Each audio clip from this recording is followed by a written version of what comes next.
Tonight on Elon Local News. Safety precautions for Burlington Animal Services Dog's Day Out. We were all devastated at the shelter, but it happens, you know, like it's going to. What you need to know about caring for a four-legged friend. Video creation could come to a halt with the recent ban bill on the popular app TikTok. Student government elections started today. We have what you need to know about the voting process. Those stories and more. Elon Local News starts now. Live from the Jane and Brian Williams studio at Elon University School of Communications, you're watching Elon Local News.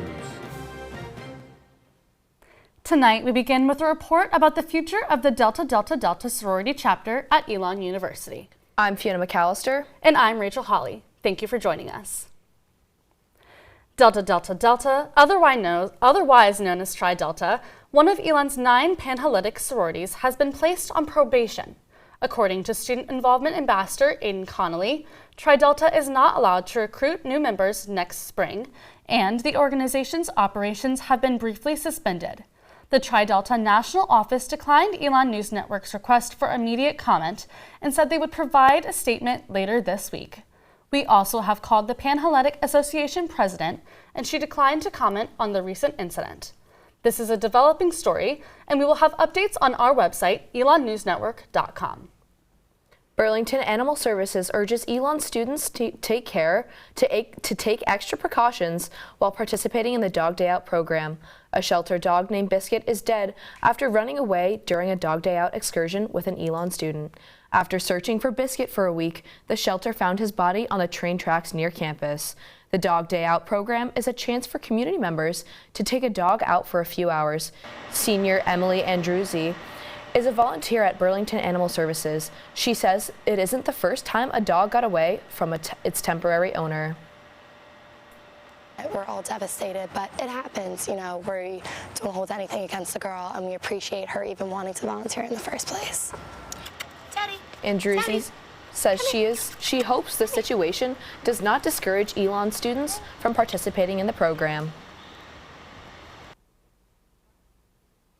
Can you take it out? You could just see the stress like released from them, and it really is a mutual benefit for both the dog and the person. To students who participate in Dog Day Out, Burlington Animal Services recommends keeping a tight grip on the dog's leash, keeping the shelter dogs away from dog parks, and not bringing the dogs into on-campus housing.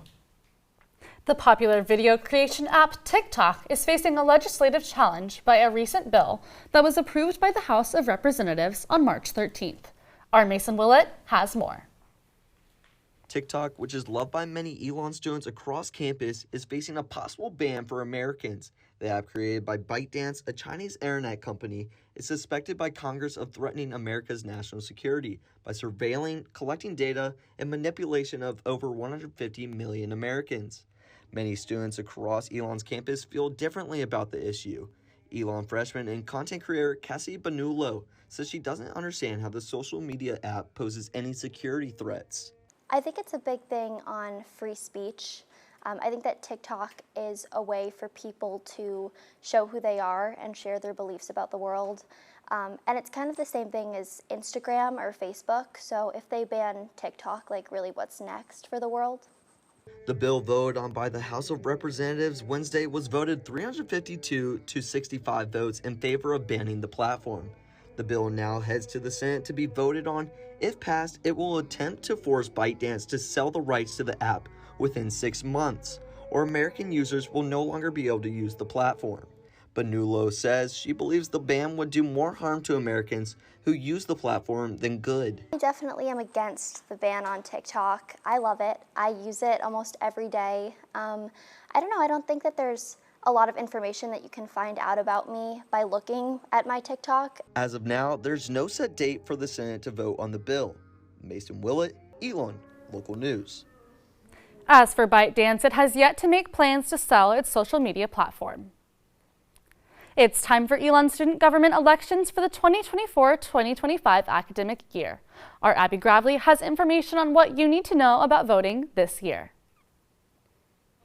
ballots opened this morning for next year's student government representatives, including class senators, executive positions, school senators, class presidents and treasurers, and 6 new initiative senators. The beginning of the election cycle left many students worried when applications for executive president had to be extended due to a lack of interest in the position. Current junior class president Robin Falco explained that the situation wasn't necessarily surprising. Over junior and senior year, people are really trying to figure out what they're prioritizing on campus. So I know a lot of people who currently served or previously served in student government kind of chose to prioritize some other things and therefore maybe weren't considering student body president as one of those positions that they wanted to run for, to prioritize. After an application extension, one candidate emerged for the role. Falco emphasized that while the executive president role is important, she hopes focus will shift to contested positions. People don't think of it as super impactful because there is only one candidate running for student body president, but there's plenty of other ways to be represented in the student government, whether it's voting for your class senators or voting for the initiative senators. We have a lot of contested positions this year, which is really important. Abby Gravely, Elon, Local News. Information on the candidates can be found on our YouTube channel, Elon News Network. Be sure to cast your ballot before 5 p.m. tomorrow. We have a special guest in our studio tonight, Student Body President Britt Mobley. He is here to give us the rundown of elections this year. Welcome, Britt. So we were just wondering, how do SGA elections work? Yeah, absolutely. So in the spring, we vote on our executive members. And so kind of what's different this year, at least, is that the executive president or student body president, and then we will also have an executive vice president that are on the ticket. I know I came on the show a couple weeks ago just talking about the differences and the changes for our Constitution. And so bigger change that you will see is that the Vice President of Finance and the Vice President of Communications will no longer be on the ballot. Again, those have moved to a more interview-based model, and we're excited to get those started as we figure out who our execs are going to be tomorrow. Awesome. And why would you encourage students to vote on campus? Oh, absolutely. We have joked around this year, but it's really serious, is that you are voting at the most localist level ever, right? Being in student government elections, right, we have a lot of influence, right? We have a lot of information and a lot of ability to advocate for students and on behalf of students, to faculty, staff, to administration, and then also to the town as well. I've been able to do a lot of work with the town this year, especially around some larger events. And so it really is a place where students are representing you and the interests of the student body. And so you want to make sure that you're voting for the right person. Right, and when you're voting, we were just wondering that this year, why did you struggle so hardly to find certain candidates? Yeah, absolutely. I think with that, student government is not absolved from the other issues that organizations are having on campus. We find that students are really getting engaged with the things that they truly, truly care about. And not to say that folks don't care about SGA, right? But there's some other things that might be important on their minds, right? But what I'm excited about is the fact that we have some new faces in the race this year, right? For example, the class of 2027's senators race is very contested. Same thing for the School of Education. There's 3 senators, or there's 3 candidates running for 2 spots, and that's a seat that those are 2 seats that we never thought would be contested ever. I remember 2 years ago, we fought to only have 1 school ed seat, and we bumped it up to 2, and now it's contested, right? And so we're just really excited for those races and excited to get the vote out. Right. Yeah. Well, that was great. Thank you so much. That's all we were wondering. Absolutely. Thank you for joining us. Absolutely. Yes. Glad to be here. Awesome. Well, up next, a look into the week ahead with your Phoenix 5-day forecast. And we have tips and tricks for how traveling for the most popular spring break destinations.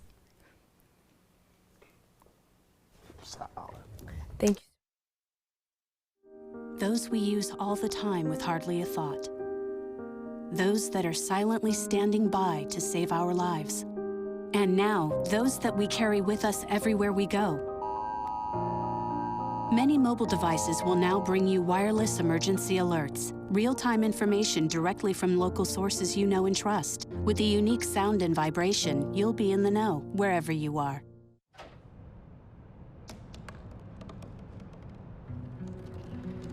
They said I couldn't dream.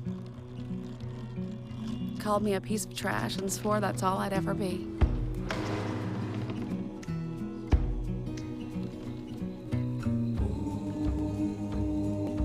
said a bottle couldn't see the ocean.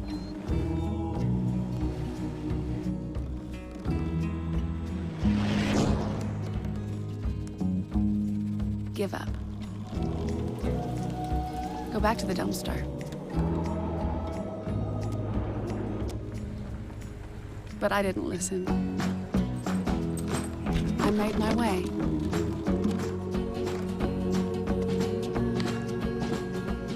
And now, I am what I've always wanted to be.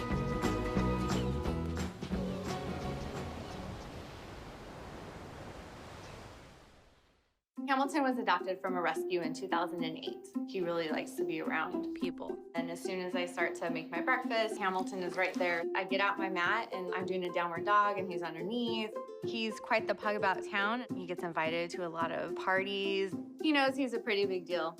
I mean, look at this little face. How could you not love him?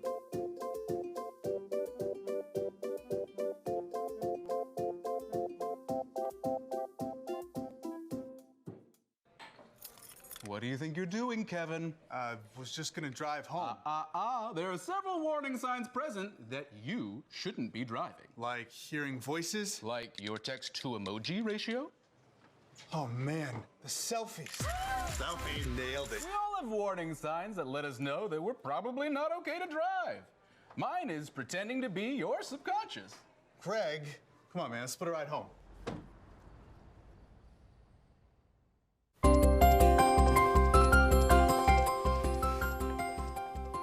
Our Mackenzie cruise is live outside at Citron Plaza on this day.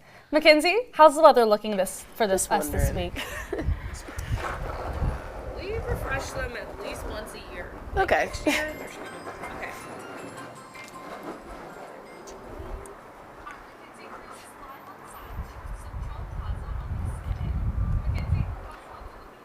Sorry for those technical difficulties. Thank you, Rachel and Fiona. It's nice and cool out here in Citron Plaza, and after a warm weekend, we're looking at a much cooler week ahead. Now for your Phoenix 5-day forecast. Tonight will be a low of 30 and partly cloudy skies. Tomorrow we'll see plenty of sun with a high of 56. Wednesday will warm up with a high of 68 and mostly sunny skies. Thursday will have more sun and a high of 59. Friday will be cloudy with a high of 55 and spots of rain in the afternoon. And finally on Saturday we'll have some clouds and winds at 13 miles an hour with a high of 62.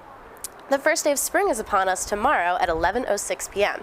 That means that the sun will be directly over the equator and will continue to move north until the summer solstice. And tree pollen will continue to be high this week, so be sure to close your windows at night. Thanks for checking in. Now back to you at the studio. Thank you, Mackenzie, for the update. Spring break is only a few days away. Before leaving campus, make sure you grab your suitcase and lock up your dorms. Whether you're going home or going on vacation, our Abby Gravely has some travel tips before you leave campus. Spring break is upon us, and whether you're going on a trip or going home, we've got some travel tips as you leave campus. Gas prices are currently averaging $3.31 per gallon in North Carolina. Here are gas prices to be expected in some of our most popular spring break destinations. In the Outer Banks, $3.31. Myrtle Beach, Hilton Head, and Panama City all have gas prices of $3.24.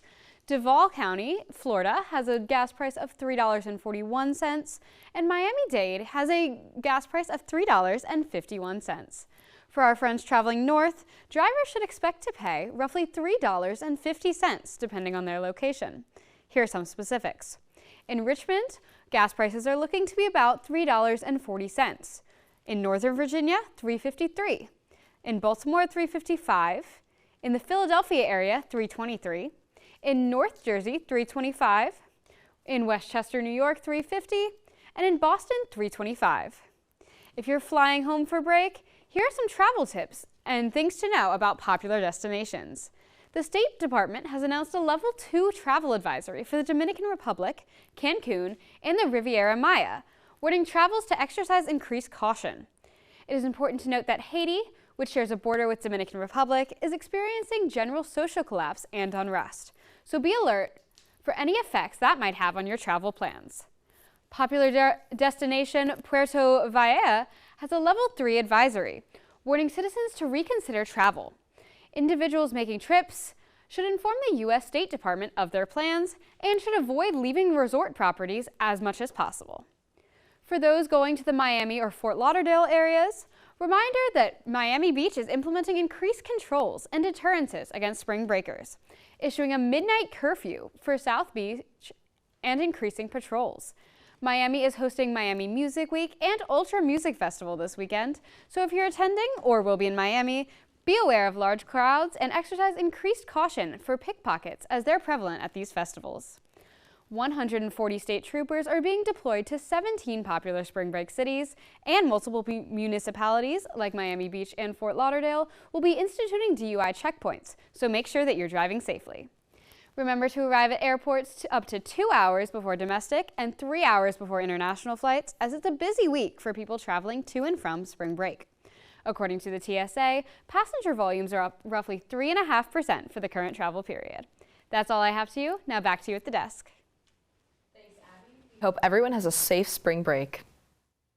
The Ad Hoc Conflict in the Middle East Programming Committee was formed on campus after the October 7th attack. Their purpose is to educate students, faculty, and staff about the Israel-Hamas war. The committee hosted a panel titled Identity, Trauma, and Justice, the War Between Israel and Hamas. Our Benji Stern has the story. Professor of Political Science and Policy Studies, Barish Keskin, sat with Mira Sukharov, a professor of political science at Carleton University, to discuss the difficulty of having conversations about the Israel-Hamas war.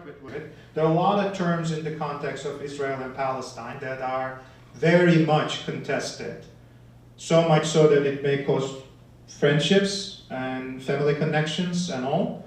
Professor Carrie Eves, associate professor in political science, who serves as the co-chair of the ad hoc committee who brought Sukharov to campus, talks about the decision to bring in an academic perspective.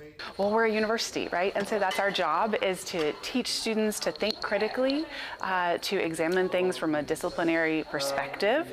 And so bringing a political scientist who thinks about that and uses those definitions can be helpful and, and give us a framework to work from. Sukharov believes that preliminary conversation about shared values can prime a conversation to avoid getting sucked into a zero-sum game. So what I try to always urge people to do when I'm in that position is, rather than saying who do you stand with, to say what do you stand for. Elon sophomore Natalie Sindawi speaks on how everyone can benefit from Sukharov's message. She did a good job of kind of differentiating different terms and how it can be kind of interpreted in different ways, which I think is very important for both sides to understand. Elon sophomore Ashley Githay talks about the importance of defining vocabulary. You need to explain the terms that you use. You have to explain it because, for example, like Zionism, she explained people can take that in so many different contexts. The Ad Hoc Conflict in the Middle East Programming Committee is sponsoring another lecture on April 8th with Jonathan Kutab, co-founder of the Palestinian human rights group Al-Haq and Nonviolence International, to pose the question, is peace possible in the Middle East?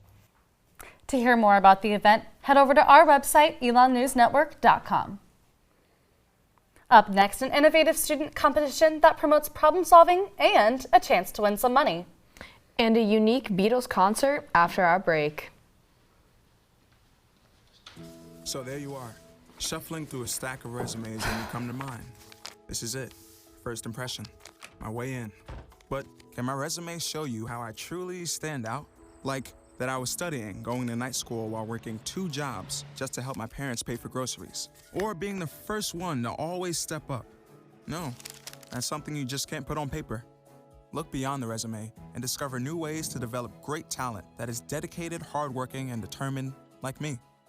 Open road, here comes the Heffley family. Whether it's a short trip or a long haul. Estimated time, 47 hours. They will beg. You're hungry? I'm happy to provide. They will plead. Deep fried butter on a stick.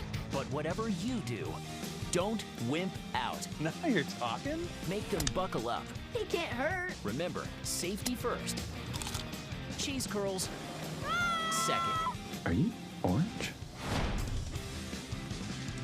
Jordan knows he shouldn't eat this entire bowl of nachos, but tonight he's earned that right because a few hours ago in the middle of happy hour, he recognized a sign, not from the gods or a bolt of lightning, but from a double heart, a kissy face, and a fourth ha in ha ha ha. That's when Jordan knew he was buzzed. So when it was time to go, he got a ride home instead of driving. Be a legend like Jordan. Recognize your buzzed warning signs and get a ride home. Buzz driving is drunk driving.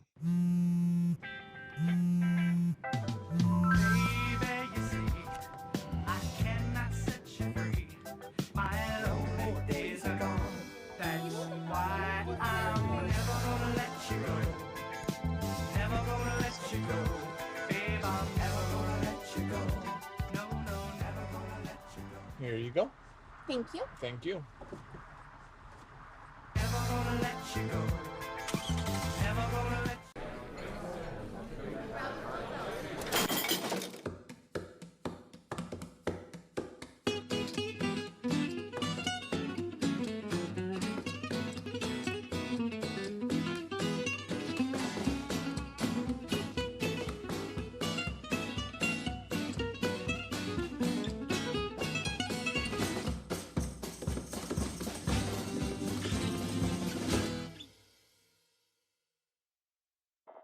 You're watching Elon Local News. The band Yesterday and Today performed an interactive concert playing songs by the Beatles. Yesterday and Today hosted a unique concert experience in McCrary Theater. Attendees are encouraged to write down their favorite Beatles song and explain their reasoning behind this choice, making up the set list for the night. Having memorized every Beatles song released, they are prepared for anything. Unfortunately, the Elon News Network was not granted permission to film their performance. Pianist and bass player Matthew McGuigan was excited for students to see this special performance. I hope that they come and they get the best Beatles show that they've ever seen. We do something a little different. They're used to probably seeing people in wigs and costumes. We avoid that completely, and it's just about their experience with the songs. Matthew isn't the only McGuigan in the band. 3 of these brothers love to make music, especially as it reminds them of their childhood and their dad. MC and performer Billy McGuigan said their father had a huge impact on their music taste growing up. We lost our dad when he was pretty young and we were young, so this has always been the glue that held us together and the only thing that we've really been good at in our whole life. Elon freshman Braden Walker came to this concert in hopes to learn more about the Beatles and what this music has to offer. My family, I know they've been talking about the Beatles and they listened to it when they was little and stuff, so I just want to learn, see how good it really is. Yesterday and Today have 3 more upcoming concerts to give audiences everywhere an unforgettable Beatles experience. For more information about Yesterday and Today's upcoming concert, visit their website, www.billymcguigan.com/yesterdayandtoday. Last Friday, contestants officially registered for Elon's annual Innovation Challenge. The Innovation Challenge is a contest conducted by the Doherty Center for Creativity, Innovation, and Entrepreneurship. This year, they're challenging contestants to think outside the box. How can Elon encourage students to break out of their comfort zones and explore new opportunities across campus? Student co-chair of the Innovation Committee, Owen McBrien, says they want to create a connection across schools. Last year was it felt a little bit closed off. This year what we're doing is we're inviting every student in the entire school from all 6 schools to come together and create an idea that can create connections between the different majors across campus. On top of the grand prize of $2,500, the challenge is intended to give entrepreneurs a chance to test their skills. McBrien says even if students aren't interested in being an innovator as a job, the challenge allows them to work on problem-solving skills. In the eyes of the coordinators, this challenge is a chance for students to grow. Everybody has ideas, right? Good or bad, everybody has them. What they're going to get out of this is the ability to speak in front of people and present those ideas and get out of their comfort zone to kind of be able to present their ideas. So whether that's in a finance firm, going up to their boss and saying, hey, this is what we could have done differently, or just creating different ways to kind of step out of your comfort zone and just get your ideas out there, because that's ultimately what gets people moved up in companies. That's what gets people promotions, everything. With registration ending last Friday, contestants now move into Phase 2 of the challenge. Product pitches will begin on April 16th, and anyone is allowed to watch. Up next, an exciting event held by the Gender and LGBTQIA Center. So there you are, shuffling through a stack of resumes and you come to mine. This is it, first impression, my way in. But can my resume show you how I truly stand out? Like that I was studying, going to night school while working 2 jobs just to help my parents pay for groceries. Or being the first one to always step up. No, that's something you just can't put on paper. Look beyond the resume and discover new ways to develop great talent that is dedicated, hardworking, and determined like me. Open road, here comes the Heffley family. Whether it's a short trip or a long haul, Estimated time, 47 hours. they will beg, You're hungry? I'm happy to provide. they will plead. Deep fried butter on a stick. But whatever you do, don't wimp out. Now you're talking. Make them buckle up. He can't hurt. Remember, safety first. Cheese curls, second. Are you orange? Jordan knows he shouldn't eat this entire bowl of nachos, but tonight he's earned that right. Because a few hours ago, in the middle of happy hour, he recognized a sign. Not from the gods or a bolt of lightning, but from a double heart, a kissy face, and a fourth ha in ha ha ha. That's when Jordan knew he was buzzed. So when it was time to go, he got a ride home instead of driving. Be a legend like Jordan. Recognize your buzzed warning signs and get a ride home. Buzz driving is drunk driving.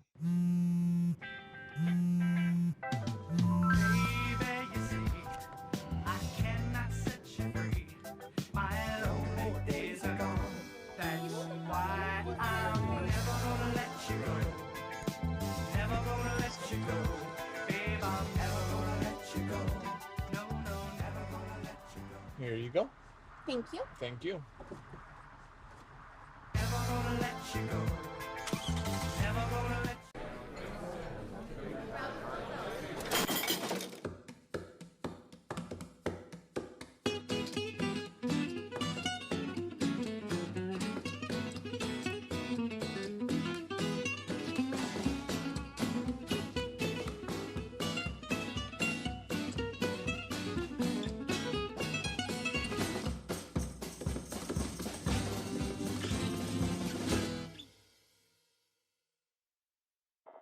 You're watching Elon Local News. The Elon Gender and LGBTQIA Center hosted its annual Kiki Ball, a celebration of queer, trans, and people of color culture. Elon alum Ref Pernsley came back to Elon to host and perform in the show portion of the ball as drag queen Stormy Day. She says that as someone who started the drag extravaganza at Elon, it's important to have events like the Kiki Ball at Elon. And so LGBTQ peoples everywhere, stand up, vote, be out there, be yourselves, live, fight. For more information about the Kiki Ball or other events held by the GLC, you can visit their office located in Mosley 209. Our Michael Wolf is live in studio to give us this week's social media recap. Michael, what do you have for us? Let's take a look at what's trending this week. The 55th annual NAACP Image Awards were held this Saturday in Los Angeles by the National Association for the Advancement of Colored People, which nationally recognizes adult and youth members of the NAACP for the work that they do to improve their communities, educate others, the masses, and identify problems within their community. The host, Queen Latifah, announced the winners, including her for Outstanding Female Recording Artist, and this year's Super Bowl halftime performer, Usher, picked up both the most outstanding male recording artist award and the President's Award for his longtime dedication to giving back to his community. Oprah also made headlines with her look at the event. Well, it's making quite a splash this week on social media, but the 2024 NCAA Men's Basketball Championship picks were announced this week, and you can get your bets in online with lots of more funding coming to sports betting here in North Carolina. That's all for your social media update this week. I'll send it back to you at the desk. Thank you so much, Michael. Be sure to tune in every week for our social media recap. Well, that's all the news we have for you this evening. Thank you so much for joining us. And head over to our website, elonnewsnetwork.com, for stories, sports, and more. And make sure to follow us on social media at Elon News Network. Have a great night, Elon.